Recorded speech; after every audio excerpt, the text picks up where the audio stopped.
৮ দিন পর খাগড়াছড়ি পৌরসভা সদর ও গুইমারা উপজেলায় ১৪৪ ধারা প্রত্যাহার করেছে প্রশাসন। সেখানকার পরিস্থিতি আর জনজীবন নিয়ে জানাচ্ছেন সহকর্মী তাসলিমা আক্তার বিথি।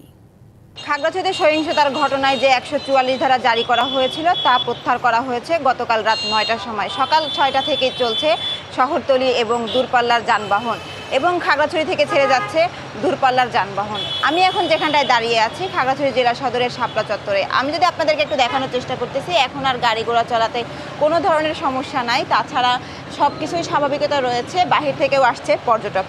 মূলত যে ঘটনাকে কেন্দ্র করে এই এত দূর পর্যন্ত আসলো, সেই ঘটনার প্রেক্ষিতে পৃথক পৃথকভাবে পুলিশ বাদী হয়ে ৩টি মামলা দায়ের করে এবং ৫ সদস্যের একটি তদন্ত কমিটি গঠন করে। মূলত শিক্ষার্থীকে ধর্ষণের অভিযোগে যুগ্ম ছাত্র জনতার ব্যানারে অনির্দিষ্টকালের অবরোধ কর্মসূচি ৫ অক্টোবর অবধি স্থগিত করা হলেও ৪ অক্টোবর সব কিছুর কথা বিবেচনা করে তা স্থায়ীভাবে তুলে নেওয়া হয় এবং অবরোধ চলাকালীন যে সহিংসতা, দুর্ঘটনা ও উদ্ভূত পরিস্থিতির সৃষ্টি হয়েছিল তার নিয়ন্ত্রণে আনার জন্যই জেলা প্রশাসনের পক্ষ থেকে ২৭ সেপ্টেম্বর দুপুরে ১৪৪ ধারা জারি করা হয়েছিল।